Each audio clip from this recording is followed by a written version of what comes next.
میری طرف سے آپ سب کو سلام۔ میں پاسٹر ڈگ بکسما ہوں اور میرا تعلق سٹی چرچز امریکہ سے ہے، اور ہم آپ تک ایک نیا پروگرام جس کا نام لائف لائن ہے اسے پہنچانے کے لیے بہت خوش ہیں۔ اس پروگرام کی بائبل مقدس میں سے بنیادی آیت یوحنا 17 باب 3 آیت ہے، جہاں مرقوم ہے اور ہمیشہ کی زندگی یہ ہے کہ وہ تجھ خدائے واحد اور برحق کو اور یسوع مسیح کو جسے تو نے بھیجا ہے جانے۔ ہم اپنے تمام پیغامات میں آپ سے خدا اور خدا کی بادشاہی کے متعلق اور یسوع مسیح کے کاموں کے متعلق تعلیم دیں گے اور بیان فرمائیں گے۔ میرا ایمان ہے کہ آپ ہمارے اس پیش کردہ پروگرام سے لطف اندوز ہوں گے۔ خداوند آپ سب کو برکت دے۔ ایک عمارت کی تعمیر اس کی بنیاد سے ہوتی ہے۔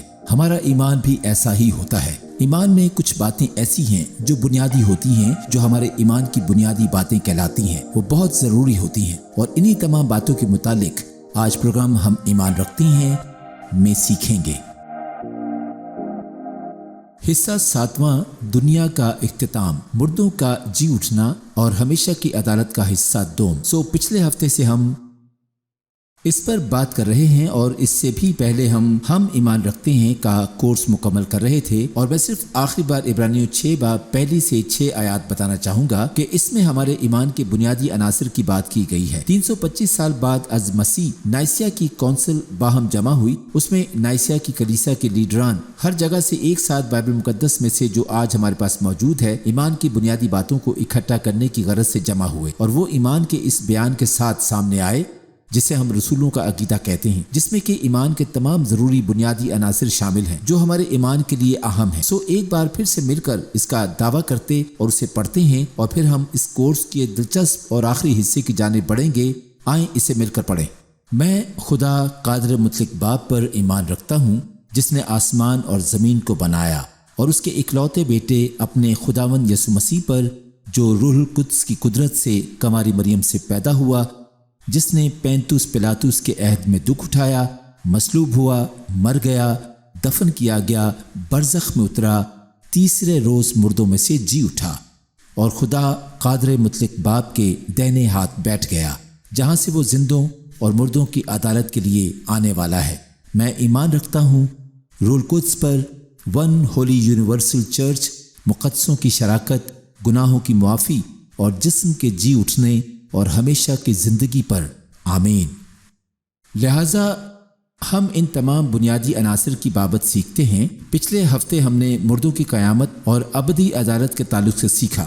بنیادی اعتبار سے یہاں 3 قسم کی قیامت اور 3 قسم کی عدالت ہے، جس کے متعلق میں بات کرنا چاہتا ہوں۔ پہلی قیامت کے تعلق سے ہم پچھلے ہفتے بات کر چکے ہیں، جو کہ پرانے پیغمبروں کی ہوئی، جو کہ اس وقت جی اٹھے جب یسوع مسیح مردوں میں سے جی اٹھا، اور یروشلم کے سارے شہر میں وہ ہر ایک سے کہہ رہے تھے کہ یسوع مردوں میں سے جی اٹھا ہے، اور میں بھی مردوں میں سے جی اٹھا ہوں۔ اس سے اس بات کی تصدیق ہوئی کہ نہ صرف یسوع مردوں میں سے جلایا گیا، بلکہ اس دور کے آخری دنوں میں یا اختتام پر ہم بھی مردوں میں سے جلائے جائیں گے، اور نجات کا یہ آخری انجام ہوا کہ اس سے نہ صرف آپ کی روح بچی اور روح نئی ہوئی، بلکہ آخر کار آپ کو نیا بدن بھی عطا ہوگا، جس کا کبھی زوال نہ ہوگا۔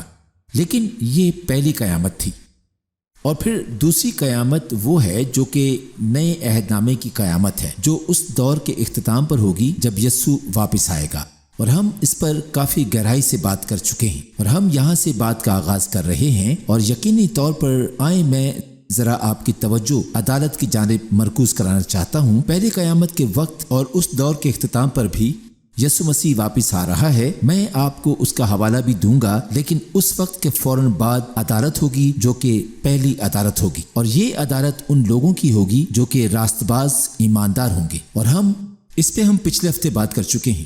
یہ کوئی مذمت کرنے والی عدالت نہ ہوگی۔ اگر آپ اس عدالت میں ہوں گے، یہ نہیں دیکھا جائے گا کہ آپ اندر رہیں گے یا باہر نکال دیے جائیں گے، بلکہ یہ کہ آپ نے خدا کے توڑوں اور تحائف کے ساتھ کیسا پیش آئے، آپ نے اپنی زندگی میں کیا کیا اور خدا کی کتنی پیروی کی، آپ نے کس کام کو انجام دیا، اور ہم یہ کہہ سکتے ہیں کہ وہ انہیں انعامات بخشے گا جن لوگوں نے اس کی پیروی کی اور جنہوں نے اپنی جان تک لٹا دی اور اس کا کام کیا۔ اور وہ فرماتا ہے کہ اگر آپ نے اس کا کام نہیں کیا تو پولس اس کا نتیجہ کچھ یوں نکالتا ہے، اگر آپ نے اس کا اتنا زیادہ کام نہیں کیا تو آپ جانتے ہیں کہ آپ پھر بھی بچ سکتے ہیں، لیکن آپ کے تمام کاموں کو آزمایا جائے گا، اور جس کا کام جل جائے گا وہ نقصان اٹھائے گا لیکن خود بچ جائے گا۔ یہ میری رویا ہے اور میں اب بھی اس پہ کام کر رہا ہوں جو کہ ختم نہیں ہوگی، مگر میں یہ بات کر رہا ہوں کہ وہ فرماتا ہے کہ آپ کی خدمت اور یسوع کی پیروی کرنے کا معیار ہونا چاہیے، کیونکہ اسی کے مطابق انعامات آپ کو تقسیم کیے جائیں گے، اور اگر آپ اسے خداوند کے طور پر جانتے ہیں اور اگر آپ نے کچھ اچھا کیا تو آپ اندر رکھے جائیں گے۔ آپ نے جو کچھ بھی کیا ہوگا تو انعامات اور تاج کے اتنے ہی حقدار ہوں گے۔ پچھلے ہفتے میں تمام کورس آن لائن شائع ہو چکے ہیں جہاں سے آپ مزید مطالعہ کر سکتے ہیں، اور آج کے دن بھی یہ کورس آن لائن موجود ہیں تاکہ آپ بہتر مطالعہ کر سکیں، کیونکہ مجھے بہت جلدی سے چلنا ہوگا کیونکہ میں یہ آدھے گھنٹے میں نہیں کر سکتا۔ لہٰذا دوسری قیامت اس دور کے اختتام پر ہوگی، پھر بادشاہی ہوگی۔ ہم نے پچھلے ہفتے اس پر بات کی تھی اور ہم نے اسے اس طرح متعارف کروایا تھا کہ یہ تاریخ کی یقینی 1000 سالہ بادشاہی ہوگی جو اس دور کے اختتام پر اس وقت ہوگی جب یسوع مسیح واپس آئے گا اور وہ تمام قوموں پر حکومت کرے گا۔ تب کوئی بھی سیاسی جماعت نہ ہوگی اور نہ ہی انتخابات ہوں گے۔ بائبل مقدس فرماتی ہے کہ یسوع مسیح تمام زمین کا بادشاہ ہوگا، اور میں یقین دلاتا ہوں کہ یہ وقت بڑا ہی آرام دہ ہوگا، اور یہ پوشیدہ بادشاہی جو کہ ہمارے دلوں میں، ہماری زندگیوں میں اور ہمارے بدنوں پر یہ کلام کے وسیلہ سے ظاہر ہوتی ہے۔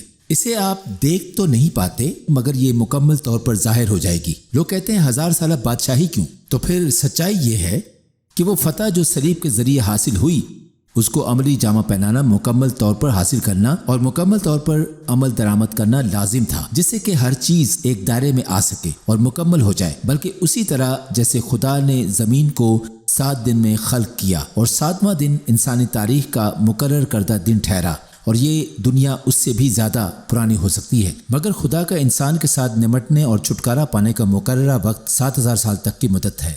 بلکہ دوسرا پطرس 3 باب 8ویں آیت میں کہتا ہے کہ عزیزو، یہ خاص بات تم پر پوشیدہ نہ رہے کہ خداوند کے نزدیک ایک دن 1000 برس کے برابر ہے اور 1000 برس ایک دن کے، اور ہم بہت ہی نزدیک پہنچ چکے ہیں۔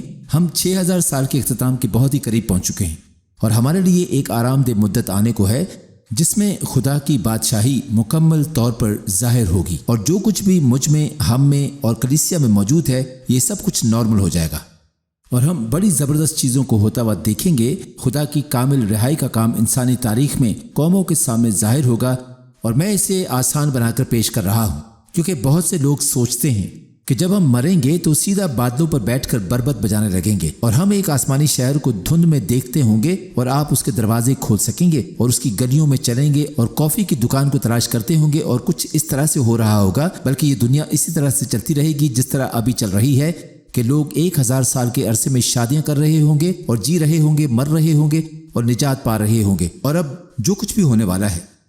اور بعض لوگ اس بات کو مذاق بناتے ہیں مگر یہ سب کچھ بائبل مقدس میں لکھا ہوا ہے، اور یہ کوئی آپ کے لیے جھوٹ نہیں گھڑا جا رہا، بلکہ ایسا ہی وقت ہوگا، اور یہ 7ویں دن کا آرام ہوگا۔ خدا نے 6 دنوں میں زمین اور آسمان کو خلق کیا اور 7ویں دن صرف آرام کیا اور کوئی کام نہیں کیا۔ کیوں؟ کیونکہ ہر چیز عملی جامہ پہن چکی تھی، یعنی زمینی قوت کشش، ستارے، سیارے، بنی نوع انسان، یہ سب رواں دواں تھے، اور پھر اس کے بعد کوئی کام کرنے کو باقی بالکل بھی نہ رہا، اس لیے اس نے آرام کیا۔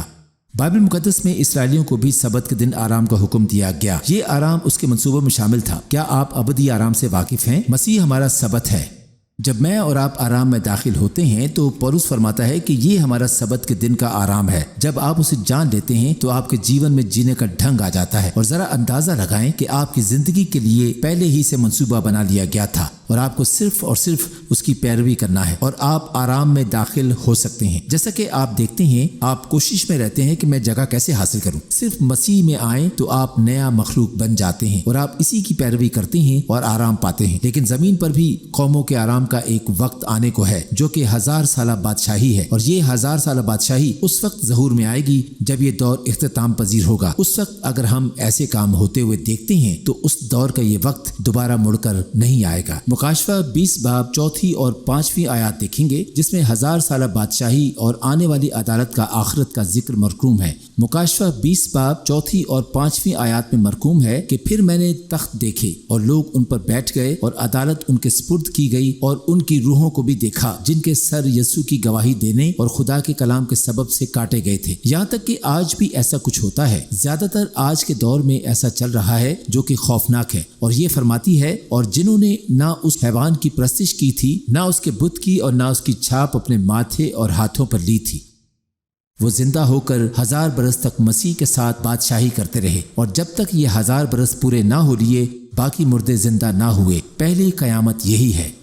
ہم دیکھتے ہیں کہ جب شروع میں مسیح واپس آتا ہے تو یہ 1000 سالہ بادشاہی ہی پہلی قیامت ہے، اور مسیح میں مردے زندہ ہوتے ہیں۔ یہاں دیکھتے ہیں مکاشفہ 20 باب اور اس کی 6 آیت، مبارک اور مقدس وہ ہے جو پہلی قیامت میں شریک ہو، ایسوں پر دوسری موت کا کچھ اختیار نہیں۔ یہ بڑی ہی دلچسپ بات ہے کہ جیسے جیسے دنیا چلتی رہے گی تو ہم تخت پر بیٹھیں گے، اور ایماندار مردوں میں سے زندہ ہوں گے جنہیں لوگوں نے فانی بنانا چاہا، تو وہی ایماندار لافانی طور پر بادشاہی اور حکمرانی کریں گے۔ وہ مریں گے نہیں، اور نیا جی اٹھنے والا بدن پاتے ہوئے اس لافانی دنیا میں جئیں گے اور اعلیٰ مقام پائیں گے۔ یہ بہت زبردست اور دلچسپ ہے۔ آپ کے ذہنوں میں یہ بات دیوانے سی لگ رہی ہوگی کہ میں وہاں نہیں جاؤں گا، بلکہ میں یہ ٹھوس قدم اٹھانا چاہوں گا کیونکہ یہ واقعی میں ہوگا۔ لافانی لوگ مسیح کے ساتھ بادشاہی اور حکمرانی کریں گے۔ اس بارے میں کون بات کر رہا ہے؟ اس کے متعلق پولس بات کر رہا ہے کہ میں اس الہی بلاہٹ کا انعام چاہتا ہوں۔ آپ پہلے سے ہی انعام یافتہ ہیں اور فردوس میں جائیں گے۔ انعام یہ ہے کہ پہلی قیامت میں شریک ہونا اور اس 1000 سالہ بادشاہی کے ساتھ مسیح کی نگرانی میں ابدیت کے لیے بادشاہی اور یہاں حکمرانی کرنا ہے۔ یہ عبرانیوں 11 باب میں مرقوم ہے کہ کچھ لوگوں کو ان کے ایمان کے سبب ستایا گیا، انہوں نے ستائے جانے سے اپنی جان چھڑانے سے انکار کیا تاکہ وہ بہتر قیامت کے قابل ٹھہر سکیں۔ اس کے کیا معنی ہیں؟ وہ قیامت جو ایسی ہوگی جس میں وہ مسیح کے ساتھ بادشاہی اور حکمرانی کر سکیں گے۔ اس لیے لکھا ہے کہ مبارک اور مقدس وہ ہے جو پہلی قیامت میں شریک ہو، ایسوں پر دوسری موت کا کچھ اختیار نہیں۔ میں یہ چاہتا ہوں ہم میں سے اکثر لوگ اپنے ذہنوں میں ان باتوں کو ترتیب دیں کہ وہ آنے والے دور کو کسی ایک نظریہ سے دیکھتے تھے کہ کیا کچھ ہونے کو ہے، ہم نے کیسی زندگی گزاری اور کس چیز کے پیچھے دوڑ رہے تھے، کیونکہ یہ ایک بہت ہی زبردست بات ہے کہ آپ جانتے ہیں کہ یسوع نے اپنی پہلی قیامت میں وعدہ بھی کیا تھا اور اس نے اس کے متعلق بات بھی کی تھی، بلکہ میں آپ کی اور اپنی اور ہم سب کی حوصلہ افزائی کر رہا ہوں کہ اس کی نگرانی میں انعام کے لیے دوڑیں۔ مکاشفہ 3 باب 21ویں آیت میں وہ فرماتا ہے، جو غالب آئے میں اسے اپنے ساتھ اپنے تخت پر بٹھاؤں گا، جس طرح میں غالب آ کر اپنے باپ کے ساتھ اس کے تخت پر بیٹھ گیا۔ وہ مکاشفہ 2 باب 26ویں اور 28ویں آیت میں فرماتا ہے، جو غالب آئے اور جو میرے کاموں کے موافق آخر تک عمل کرے، اور میں اسے قوموں پر اختیار دوں گا اور وہ لوہے کے اساس سے ان پر حکومت کرے گا، جس طرح کہ کمہار کے برتن چکناچور ہو جاتے ہیں، چنانچہ میں نے بھی ایسا اختیار اپنے باپ سے پایا ہے اور میں اسے صبح کا ستارہ دوں گا۔ اب یہ آپ سے اور مجھ سے اگلے دور کے لیے وعدہ کر دیا گیا ہے کہ میں نے ہر چیز آپ کے لیے رکھی ہوئی ہے، اور میں کس وقت صبح کا ستارہ دوں گا۔ صبح کا ستارہ وہ ستارہ ہے جب صبح ہونے سے تھوڑا قبل اندھیرا سا ہوتا ہے اور یہ اس وقت بھی چمک رہا ہوتا ہے۔ یہ بتاتا ہے ایک نیا دن آنے کو ہے، ایک نیا وقت آنے کو ہے، اور وہ فرماتا ہے کہ میں یہ کروں گا کہ میری نبوت کی روح جن پر ہوگی اور جن میں یسوع کے آنے کی امید ہوگی کہ وہی سب کچھ کرے گا اور وہ اسی طرح جی رہے ہوں گے، تو وہ فرماتا ہے کہ میں تمہیں امید کا روح بخشوں گا، اور ان لوگوں میں یہ باتیں ہوں گی کہ ان کے دلوں میں نیا دن اور صبح کا ستارہ روشن ہوگا۔ یہ صبح کا روشن ستارہ یسوع از خود ہے۔ وہ امید کریں گے کہ وہ یسوع کی مانند بنے اور اس کے ساتھ بادشاہی اور حکمرانی کریں، اور ان چیزوں کی امید رکھیں گے جو وعدہ کی ہوئی ہیں، اور ہمیں بھی اسی طرح چلنا چاہیے۔ اس دور کے اختتام پر یہ کچھ ہونے کو ہے۔ وہ وقت بہت ہی نزدیک ہے، اور یہ کہ اسے نظر انداز نہیں کر سکتے۔ وہ بہت قریب تر ہے جب ایسا ہوگا کہ یسوع آئے گا، اور میں آپ کو بتاتا چلوں کہ تب یروشلم اسرائیل ہوگا، اور دنیا بھر میں یروشلم دارالخلافہ کے طور پر جانا اور مانا جائے گا۔ 40 صدیوں میں 100 جنگوں کے بعد آخرکار اسرائیل میں امن ہوگا۔ زکریا 14ویں باب میں بتایا گیا ہے کہ وہ سما کیسا ہوگا جب یسوع آئے گا۔ اس دن تمام قومیں جنگ کے لیے اکٹھی ہوں گی اور یروشلم کو گھیر لیں گی۔ یہاں مرقوم ہے کہ مشکلات کے اس وقت میں وہ موجود ہوگا۔ زکریا 14ویں باب میں 3 آیت فرماتی ہے کہ تب خداوند خروج کرے گا اور ان قوموں سے لڑے گا جیسے جنگ کے دن لڑا کرتا تھا، اور اس روز وہ کوہ زیتون پر جو یروشلم کے مشرق میں واقع ہے کھڑا ہوگا، اور کوہ زیتون بیچ سے پھٹ جائے گا اور اس کے مشرق سے مغرب تک ایک بڑی وادی ہو جائے گی، کیونکہ آدھا پہاڑ شمال کو سر کر جائے گا اور آدھا پہاڑ جنوب کو۔ ایک بڑا بھونچال آئے گا، جب پہاڑ سرکے گا تو ایک بڑی وادی بن جائے گی۔ جب دوسری آمد ہوگی تو اسرائیل میں ایک بڑی زمینی تبدیلی رونما ہوگی۔ زکریا 14 باب اور اس کی 6 آیت میں، اور اس روز روشنی نہ ہوگی اور اجرام فلک چھپ جائیں گے اور خداوند ساری دنیا کا بادشاہ ہوگا۔ اس روز ایک ہی خداوند ہوگا اور واحد اسی کا نام ہوگا، اور پھر ہر طرف انصاف ہی انصاف ہوگا۔ اور یہاں پر وہ یہ بھی فرماتا ہے جب وہ واپس آئے گا تو یہ دن ایسا ہوگا جو دوسرے دنوں کی مانند نہ ہوگا۔ اور پرانے عہد نامے میں یہ کوئی تصوراتی کہانی ہوگی۔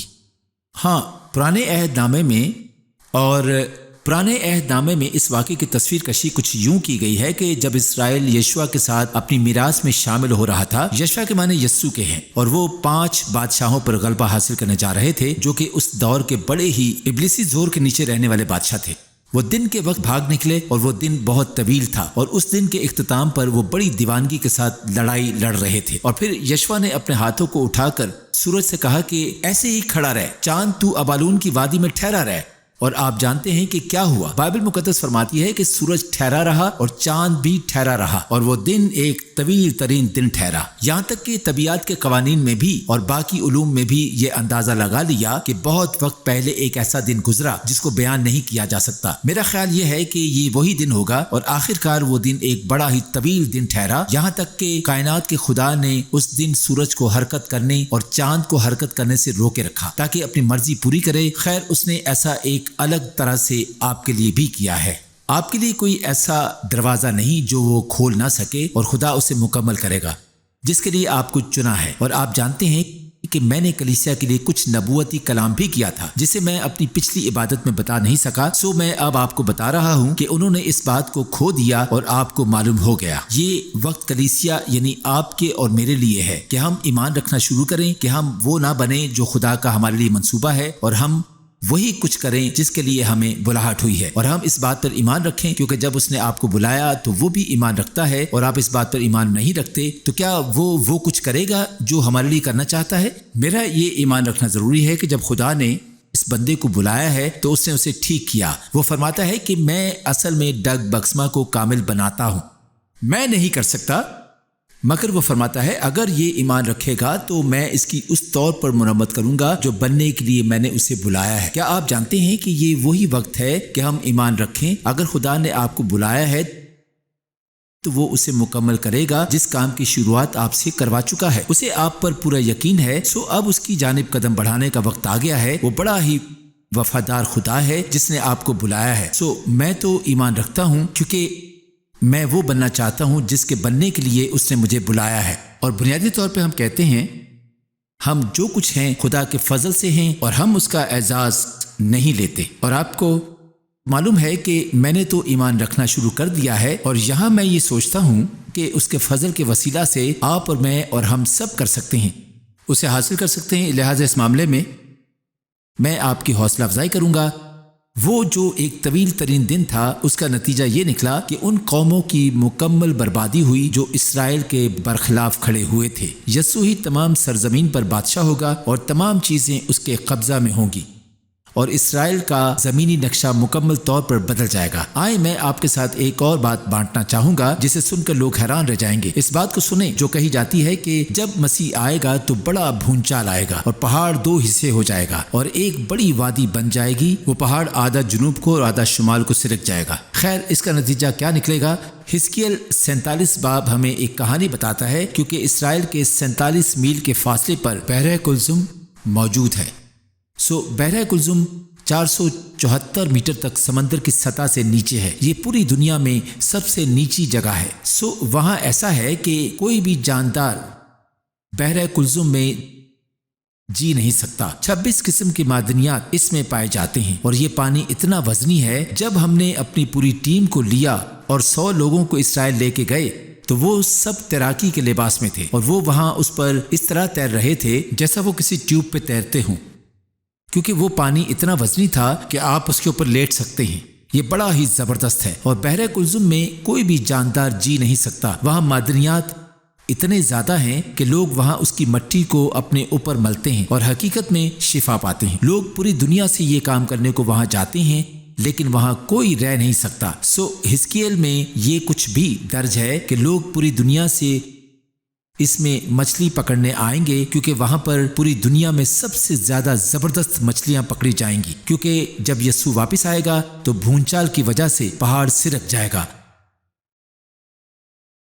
اور بیچ میں ایک بڑی وادی بن جائے گی، جس سے کہ بہرائے جو کوئی آواز کا کنٹرول کرتا ہے اسے یہ ٹھیک کرنا ہوگا، تاکہ انڈیا کے لوگوں کو بعد میں اس کا سامنا نہ کرنا پڑے۔ اور جب ایک بڑی وادی بن جائے گی تو کیا ہوگا کہ بحیرہ روم میں سے پانی نکل کر بحیرہ کلزم میں جائے گا، جس سے کہ 100 گز اور 300 سے 400 فٹ پانی کی سطح بلند ہو جائے گی۔ پانی اس لیے ایسا ہوگا کیونکہ معدنیات کی مقدار بہت وزنی تھی اور سرزمین میں پانی زرخیز ٹھہرے گا۔ اب آئیں اسے پڑھتے ہیں۔ حزقیل نے 100,000 سال قبل اسے دیکھ لیا۔ اگر آپ یہ سمجھتے ہیں کہ بائبل مقدس حقیقی نہیں تو اسے سن لیجئے۔ حزقیل 47 باب 8 سے 10 آیات۔ تب اس نے مجھے فرمایا کہ یہ پانی مشرقی علاقہ کی طرف بہتا ہے اور میدان میں سے ہو کر سمندر میں جا ملتا ہے، اور سمندر میں ملتے ہی اس کے پانی کو شیریں کر دے گا، اور یوں ہوگا کہ جہاں کہیں یہ دریا پہنچے گا ہر ایک چلنے پھرنے والا جاندار زندہ رہے گا، اور مچھلیوں کی بڑی کثرت ہوگی، کیونکہ یہ پانی وہاں پہنچا اور وہ شیریں ہو گیا۔ بس جہاں کہیں یہ دریا پہنچے گا زندگی بخشے گا، اور یوں ہوگا کہ ماہی گیر اس کے کنارے کھڑے رہیں گے۔ عین جدی سے عین اجلیم تک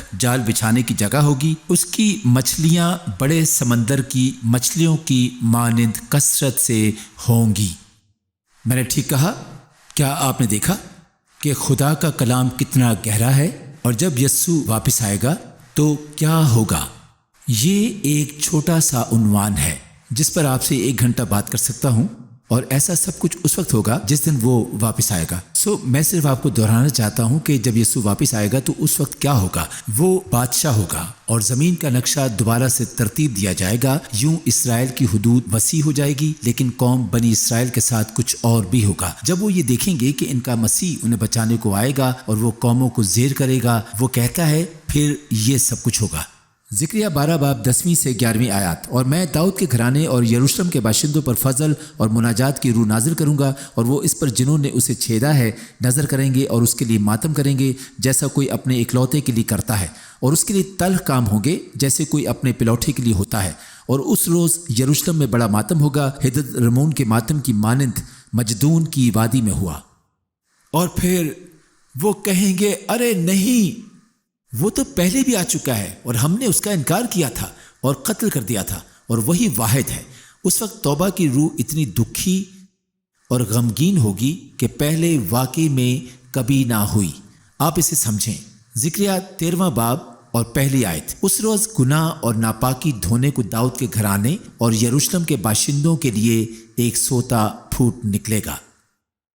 رومیو 11 باب کی جانب بڑھیں، جہاں پولس فرماتا ہے کہ پہلے حصہ میں تمہارے انصاف کا ذکر اور دوسرے حصہ میں تمہاری ثابت قدمی اور ذمہ داریوں کا ذکر ہے، اور ان دونوں کے درمیان میں کچھ ایسے ابواب درج ہیں جن میں اسرائیل کی اہمیت اور ہماری اہمیت کے متعلق بات کی جاتی ہے، تاکہ ہم اس کے ساتھ جڑ جائیں اور جان سکیں کہ کیا ہونے والا ہے جب سب توبہ کریں گے اور اپنے مسیحا کو دیکھیں گے۔ رومیو 11 باب 25 سے 27 آیات۔ اے بھائیو، کہیں ایسا نہ ہو کہ تم اپنے آپ کو عقل مند سمجھ لو، اس لیے میں نہیں چاہتا کہ تم اس بھید سے ناواقف رہو کہ اسرائیل کا ایک حصہ سخت ہو گیا ہے، اور جب تک غیر قومیں پوری داخل نہ ہوں وہ ایسا ہی رہے گا، اور اس صورت میں تمام اسرائیل نجات پائے گا۔ چنانچہ لکھا ہے کہ چھڑانے والا سیون سے نکلے گا اور بے دینی کو یعقوب سے دفع کرے گا، اور ان کے ساتھ میرا یہ عہد ہوگا جبکہ میں ان کے گناہوں کو دور کر دوں گا۔